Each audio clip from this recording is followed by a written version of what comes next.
বর্তমান সময়ে একটা জিনিস খেয়াল করলাম, সেটা হলো মানুষের মুখে যা আসতেছে তাই বলতেছে। একটা কথা বলতেছি আমি, এই কথাটা মানে নেগেটিভ একটা কথা বলতেছি, এই কথাটা আমি যাকে বলতেছি সে কষ্ট পাইতেছে, হয়তোবা অনেক বেশি কষ্ট পাইতেছে। কিন্তু মানে আমি ভাবতেছি না যে আচ্ছা তারকে যে কষ্ট দিতেছি, সে যে কষ্ট পাইতেছে, কোনো এক সময় তার মনের এই কষ্টটা আমিও ফিরে পাইতে পারি। কেমন? যে সে মনে অনেক কষ্ট পাইল, তো এক সময় সে আল্লাহর দরবারে হাত তুলে বলতেছে যে আল্লাহর অমুকে তো আমাকে কষ্ট দিছে, তো এই কষ্টটা তুমি আবার তাকে ফেরাই দাও, এরকম হইতে পারে।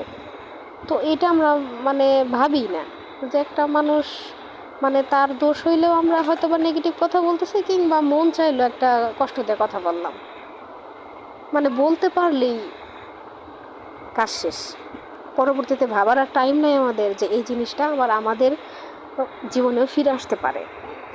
মানে মন চাইলাম আর কথা বললাম, এই জিনিসটা আসলে অবাক লাগে। মানুষ আসলে ইদানিং মানে কেমন যেন মায়া মমতা মানুষের মধ্যে নাই বললেই চলে।